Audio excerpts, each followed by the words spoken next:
And now I'm joined by Mark Howard, the CRO of Forbes, and we're going to talk about the town hall, which many of you were at, but to sort of summarize it and then maybe to push it forward a little bit ahead of tomorrow's. So, Mark, a lot of nuts and bolts talk in there about how to organize around content, right? Correct. Well, I think the way we actually kicked it off was just the simple question, how do you define your content strategy? Which was very interesting to see everybody in the room that actually went in about a half a dozen different directions just in reaction to that question, which I think is actually a good summation of where we are as an industry in terms of content playing a role with being a leading force from a marketing perspective. But it always comes back to the sort of it depends thing. It's the answer I always hate when talking with marketers because everything depends. But I mean, what do you think are sort of the larger sort of trends that you see as far as how you organize correctly to be able to do content well, knowing that every organization is different and everyone has different objectives? Yeah, well, certainly from our vantage point and working with brands and understanding the dynamics of their relationship with their agency or agencies, you hear for 100 different people you talk to, you hear 100 different answers. A lot of it seems to be coming down to the cultural adoption or philosophies of these organizations and where they are in terms of their commitment to content and content creation and understanding a lot of the variables around distribution, knowing that those are two very clearly different parts of the equation, but equally important in terms of being able to not only get started, but to actually execute against a strategy. Mm-hmm. So, I mean, you guys have brand voice and you've been at it for a long time, and that's your sort of native advertising / content marketing platform. And you take the approach, I mean, Forbes takes the approach that you guys are not in the business necessarily of providing agency-like services, but you're providing distribution. So correct, we started there for sure. And we've been at it for 5 years now. We were doing it in 2010. When we actually started, a lot of people in the industry called it blasphemy that Forbes would allow a brand to actually publish content on our site. And with that, we faced a lot of criticism, but we also had a lot of partners at the time who were building newsrooms and said that they were looking for a means of distribution of that content. And so for several years, we did primarily play that role. Certainly as content and native advertising is playing a bigger role in the ecosystem, we've actually introduced a lot more content creation opportunities to work with those brands, but that's really all about continuing to really drive our value proposition, which is we do represent a distribution platform and an audience and an environment. So, you know, we recognize that some people actually have gone so far as to build full-blown studios and have embraced that idea that they are brand acting as publisher. A lot of them understand that they need to be in the game and sometimes need content either repurposed or they need to rethink the way that the content that they've already got in their arsenal can actually be displayed in an environment like a Forbes or other publishers' environments. And quite frankly, we still encounter a lot of people who are looking for our creativity and our understanding of the audience and know that we've got a long history of creating great content that resonates. And so we do also offer that service. We call it Forbes Brand Productions. Actually, the head of the studio is here, Mike Monroe in the back. And more we're hearing that becomes a part of what people are looking for. So there was a lot of talk of internal challenges. I think a lot of this was one of the reasons we're having it tomorrow morning, and maybe this will come up a lot more, was around ROI. Yeah. Were you surprised that there wasn't a little bit more of a discussion of that? I actually was. You know, I think that especially being so data-driven, this entire industry, that all roads lead back to KPIs and ROI.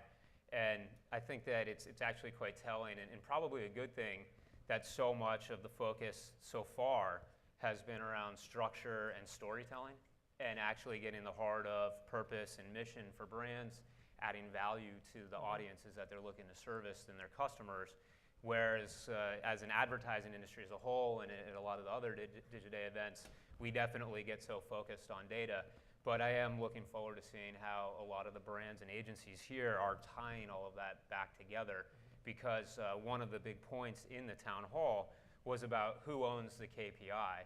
and the person or part of the organization that owns the KPI really should be the ones that own the strategy. So who are you? What part of the organization is delivering the content to Forbes to put on through Brand Voice? I mean, is it PR? Is it marketing? Is it brand? Yeah. Who is it? We've always taken the philosophy that the thing we did not want to do was ever disintermediate the relationship between some part of the marketing organization and the content creators. We absolutely want to create an opportunity to help them if they don't have that or they want our input to be able to create interesting and compelling content. But oftentimes it falls within very different parts of the organization. There's now content leads, VPs content. There's certainly social media teams that are taking the lead in terms of the content. And then there's PR agencies, ad agencies, content agencies that all come into the formula at some point in time as well. So it's a very, very complex and convoluted landscape when you're sitting on our side of the table. But the idea is always, let's work with people the way that they're structured to work, and let's help them in any parts of the workflow or the content creation process that we can assist. Yeah. One of the things that came up was the role of the agency in all of this. Yeah. And there's good arguments on both sides. Do you see, from your vantage point, brands taking more of the content creation in-house versus outsourcing it to agencies? No, I can't say that we see one trend versus the other. I certainly think that, when we were having that part of the discussion, there's a lot of talk about authenticity and voice and properly understanding the audience segments or the target customers. And the closer that sits to the brand manager or the product leads, that there's an opportunity there. But there's also a lot of conversation around the objectivity and the ability to utilize tools and sort of that outsider perspective to stay on top of trends, social chatter, and a deep understanding of the social web and the influencers that are playing a very significant role. And so the role of the agency in order to provide that balance is certainly something that was a big part of the conversation and makes a lot of sense in terms of being able to have a complete offering. So tomorrow at 8:30, we're going to be reconvening in what Tina actually christened the Forbes room. So all right. Congratulations on that new branding. Take it. We have to tell the Ritz. And we're going to be continuing the conversation. What do you think are, obviously I think internal is always going to continue to dominate any of these kind of discussions, but what are another one or two issues that you think would be great to discuss? So, I mean, obviously there's a lot. There's no end to the ROI discussion for sure. I think that right now, so far today, we've been very focused on brands and agencies. There's a whole other side with platforms and publishing into environments that publishers and media owners can provide. And so how you feather in your messaging and play an active role in that, as well as making sense of all of the different distribution platforms. And then as you get into distribution, there's so much in terms of organic versus paid, and where that can all go, and how you actually formulate a strategy that then does back out to the KPI, because not only is it about initially creating structure, then it's creating the workflow, and then of course the distribution, and all of that comes with tremendous cost, if nothing else, from a resource perspective.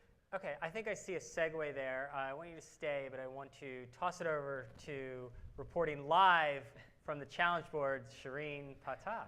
Shireen, I know. There you are. I see you. It's 55 degrees in the sun. Yeah, I know. This is so. Can you walk it? What's the weather looking like over there? The weather.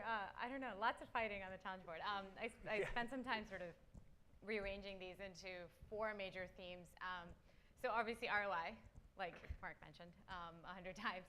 Lots of stuff about ROI, proving out that there is an ROI on content, measuring that ROI.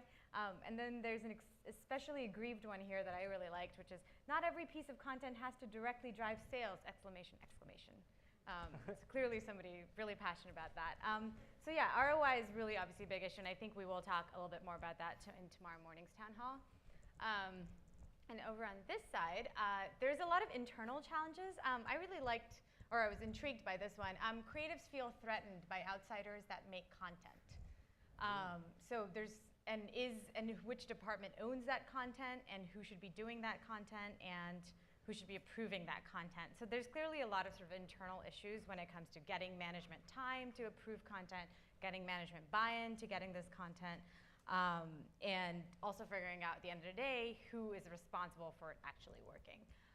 And then who makes it is almost kind of in the same vein, because a lot of people are talking about the agency versus the in-house sort of debate right here, which again, yeah, there's two sides to that argument, but clearly a really big one. And then sort of internally, the resources question is a huge one. Sort of there aren't enough resources to make the content, and even when you get management buy-in or you get the right people, you don't have the money to either get that agency or get that writer that you want or get the video production team. Video production is actually a big one, because I know that Brian from Chase was talking about it a little bit too, because a lot of their content actually is done via video, and it's not easy and it's not cheap to get the right video production team for any brand out there. So resources are a really big one. Should I jump over to? Well, pause there for a second. On Shireen's last point, do you see sometimes that clients are biting off more than they can chew with the idea of, that they are putting enough resources towards creating the kind of quality content that, people will find interesting and useful? There's no simple answer to that, because of how everybody is kind of in a different place. I think everybody's got big eyes and big appetites to be doing really interesting and compelling things. But then there's always the debate and the discussion, is a big splash one hitter really going to give you the payoff that you need, or do you need to develop a plan around continuity, and what does that look like from a planning perspective? So that comes back again to that, what is the philosophy that we're embracing for this initiative, and how do you go forward with it? Yeah, doing it one time is different from doing it day in and day out. Exactly. So do you want to move over to, Sure. what did we find on the solutions provider board? So we have some emojis that you drew, which are really Thank cute. you. Rudimentary. Some of them are about actually kind of the same, really interesting, because sometimes I think the point of dividing these up is that sometimes you get a lot of overlap, and sometimes you get totally different issues. But internal issues are huge, but it's more sort of what the brand needs versus what the user wants. So clearly there's sort of, from the tech provider perspective, there's something about what they think the brand needs from the brand's image perspective and from their marketing perspective versus what the actual customer wants. And that's really, you're sometimes not actually the same thing. There's no or unclear content strategy that sometimes just, let's get out there and make content, and we'll go do that. And getting approvals on custom content. So that's sort of similar kind of internal issues on the tech provider side. And budget is obviously always a big one. No budget for content, production budgets are too low. There's finding a balance between how much to spend and what actually makes sense, and serving the audience and not the self. So these two things are kind of sort of the most of them are clustered in this area. Lots of stuff about clutter, that there's too many people doing the same thing. I guess from their perspective, they're kind of looking at all these brands, and that all end up seeming to do content, but without a clear direction of what that content looks like. So that's a challenge for these guys. And then right back to our good old friend ROI, understanding the metrics, proving the ROI. And there's no shortage of metrics, but figuring out what exactly they are and if they drive the bottom line is a big one. Okay, Shireen, thank you very much. It's a lot to tackle. Yeah. Mark, thank you so much. Appreciate it. Absolutely. Okay.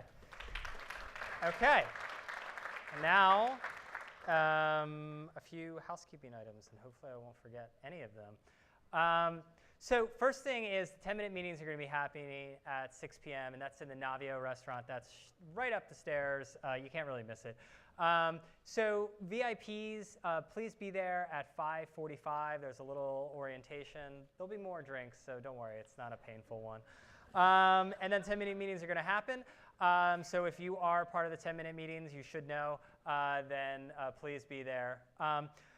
The next thing, which is everyone's involved in, hopefully, which is our cocktail reception. That is on the ocean lawn at 7 p.m. The ocean lawn it's the lawn in front of the ocean.